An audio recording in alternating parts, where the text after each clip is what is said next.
Halo bosku, kembali lagi di channel Pilar Mas Invest Sekuritas, Touch your heart, touch your profit.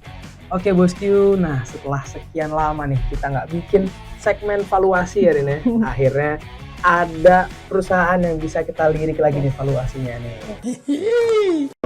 Nah bosku, jadi perusahaan yang akan kita bahas kali ini adalah perusahaan yang bergerak di bidang basic material Rin ya. Nah untuk membahas perusahaan kali ini kita mengundang analis spesial dari Pilar Mas Invest Sekuritas, Arinda nih. Jadi gimana Rin? Ya, gimana menurut kita? Aduh, kusut ya. Iya. Padahal harusnya kita naruh uang di IHSG itu dengan duit dingin. Bener. Tapi sama IHSG malah dirubah jadi duit beku.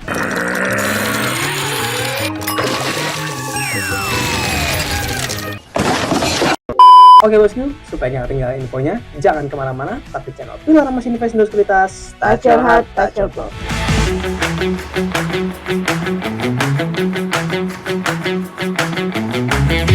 Oke Rin, nah walaupun kita sebenarnya udah pernah membahas soal ESA ini nih beberapa tahun yang lalu. Nah, tapi mungkin buat boski-boski yang belum tahu atau belum nonton nih, boleh dijelasin sedikit nggak nih kira-kira ESA ini perusahaan apa sih? Ya, ESA itu adalah perusahaan produsen LPG dan amoniak ya, terbesar, gitu.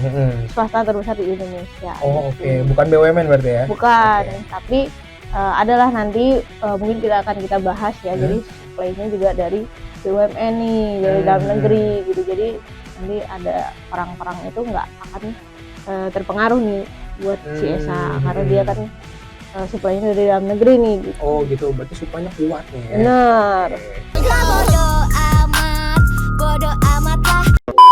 Nah, ESA sendiri aja itu udah belasan tahun ada di bidang ini, LPG dan amoniak ini gitu. Jadi amoniak nih harganya lagi naik-naik nih. Nanti bisa jadi sentimen positif buat ESA. Oke, ini berarti lu udah lumayan sepuh nih berarti. Bener. Belumnya sepuh. Oke Re, nah kalau kita udah tahu nih ESA ini sebenarnya perusahaan di bidang apa. Bener. Nah sekarang mungkin boleh nggak nih, biar bosku bisa lebih mengenal lagi nih, boleh jelasin nggak kinerjanya beberapa tahun kebelakang gimana? Benar, ini aja ya kuartal 1 di 2026 gitu kan, baru aja keluar. Nah itu laba bersihnya mengalami kenaikan 131% year on year. Itu juga karena ada pengaruh kenaikan harga amoniak ya, sekitar 30% dan juga ada kenaikan harga LPG sekitar 11%. Jadi memang sangat menarik nih, apalagi kan amoniak juga lagi dicari-cari ya gitu. Semuanya ada. Berapa banyak. Oke, ini berarti emang peluangnya gede banget ya, lumayan ya. Karena amoniak ini juga buat pupuk ya kalau kita tahu. Nah itu, jadi sangat dicari-cari lah. Ini berarti petani ini memburu ESA juga nih.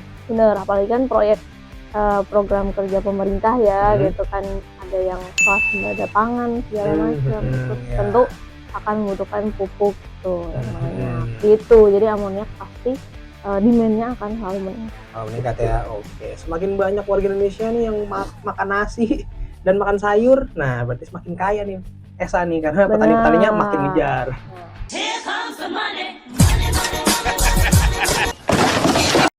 Oke Rin, nah tadi kan kita udah tahu nih ya, dia itu punya kinerja keuangan yang bagus nih, profitnya naik, tapi kan jadinya kayak kepo nih gitu, indeks ekonomi nih, semua serba naik, semua serba susah, dolar babak belur, nah kok dia bisa dibilang malah profitnya naik. Nah ini model bisnisnya sebenarnya kayak gimana sih? Benar. Nah yang kita tahu ya kan tadi harga amoniak tuh naik 30%. Itu juga bakal mempengaruhi di pendapatan ESA sendiri gitu kan, karena kita tahu ESA itu mayoritas pendapatannya di atas 80% dari amoniak. Nah, sisanya baru dari LPG kayak gitu. Nah, udah gitu dia juga dari segi resiko nggak terlalu berbahaya ya, karena dia supply-nya itu dari dalam negeri. Contohnya pasokan gas itu dia dari kerjasama Pertamina dan Medco. Jadi lebih aman. Lebih aman ya. Nah, untuk demand-nya sendiri dia juga udah ada kontrak dengan Mitsubishi secara global, terus juga ada kontrak sama Pertamina untuk LPG-nya gitu. Jadi lebih safe aja sih. Lebih safe ya gitu. Dia lebih tahan sentimen dari luar negeri. Bener, bener. Who wants to fit in anyway? 'Cause I don't care.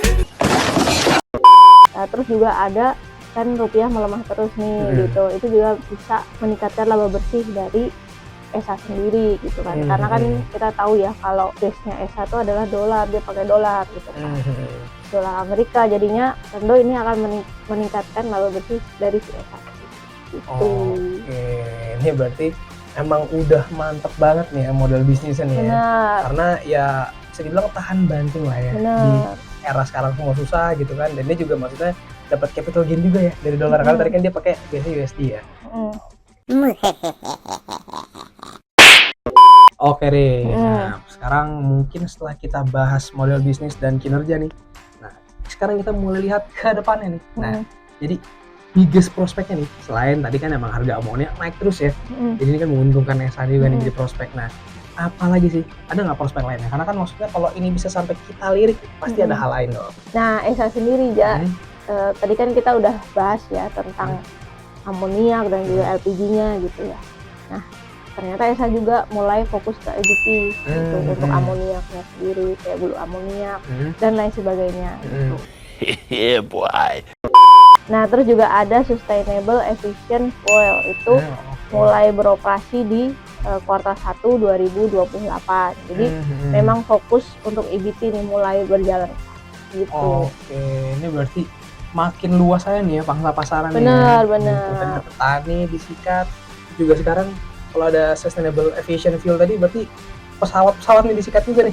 Dan bakar pesawat. Mantap banget nih ESA nih, benar-benar terbang tinggi nih berarti ESA. Anjas kelas. Nah oke nih, nah tadi kita udah tahu nih prospeknya. Nah kan walaupun itu ada yang bagus-bagus, pasti ada juga yang buruk-buruk nih. Ya, nah jadi kira-kira resiko-resikonya apa aja sih gitu?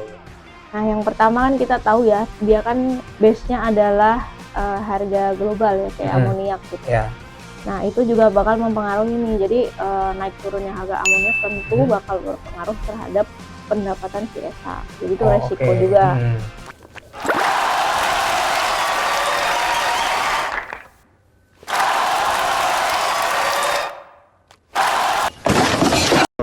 Nah yang kedua, selama bulan Mei kemarin itu mereka lagi melakukan maintenance nih, jadi selama Mei itu nggak ada aktivitas produksi selama 40 hari gitu.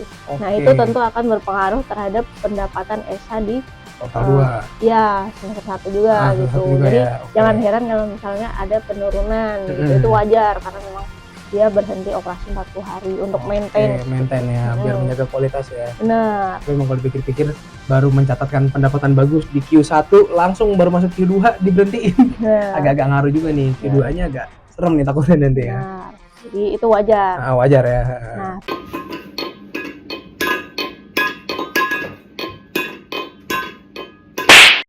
terus yang ketiga itu juga ada resiko supply aja. Jadi supply dia itu kan untuk gasnya ada cuma satu doang nih dari Pertamina dan Medco, dan itu kontraknya hanya sampai 2027. Nah kita nggak tahu nih apakah akan diperpanjang atau enggak.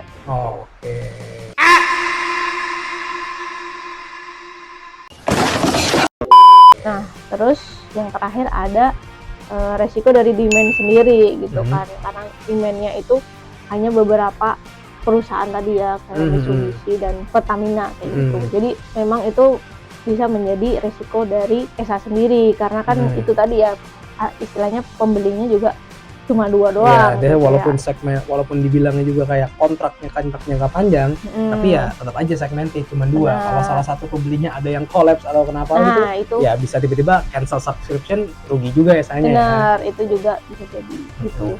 Itu sih itu ya, berarti emang sebenarnya resiko-resikonya juga nggak bisa dianggap remeh ya, karena maksudnya ternyata kalau kita perhatiin resikonya itu datang dari keuntungannya sendiri gitu. Ya itu dia, itu yang menarik dari ESA. Itu menarik ya, tapi agak bikin pusing juga ternyata ya. Ini buat ESA harus hati-hati nih.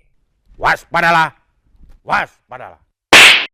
Nah, jadi Din, setelah kita bahas nih resiko, prospek, kinerja, dan kita sekarang akhirnya sampai di final ya, di babak final nih terkait pembahasan ESA ini. Nah ini paling ditunggu-tunggu sama bosku nih, valuasinya gimana nih? Jadi rekomend apa enggak? Nah sebenarnya ESA ini cukup menarik ya, karena kan peluangnya ini banyak gitu kan, dan dia minim distraksi gitu lah dari eksternal gitu. Nah, untuk itu dari perhitungan valuasi kita menggunakan BCF itu target price ESA ada di 1.300. Oke. Dengan pendapatan di sekitar 330 juta US dollar. Terus juga untuk laba bersihnya di sekitar 51 juta US dollar. Oke. Ya, itu buat tahun 2026. Jadi tetap meningkat ya, meskipun tadi ada maintenance 40 hari. Tetap kan, bisa meningkat ya? Iya, karena kan harga amoniaknya naik. Belum lagi kalau tiba-tiba dolar makin parah, itu biasanya sebenarnya makin kaya. Betul, dia happy. Happy ya sebenarnya. Oke. Nice. Oke bosku, jadi itu dia pembahasan soal ESA nih ya. Nah, ternyata jadi kita merekomendasikan buy dengan target di 1.300 nih bosku. Dan ingat, bosku harus riset lagi nih ya, mendalam tentang ESA ini sebelum beli nih. Disclaimer on seperti biasa. Iya. Oke bosku, kita ucapkan terima kasih kepada Arinda yang sudah membahas ESA ini secara detail. Dan kita ucapkan terima kasih kepada bosku yang sudah menonton videonya sampai habis. Jangan lupa like, subscribe, dan tonton terus channel Pilar Emas Invest Sekuritas. Touch your heart, touch your profit. Sekuritas channel di Indonesia.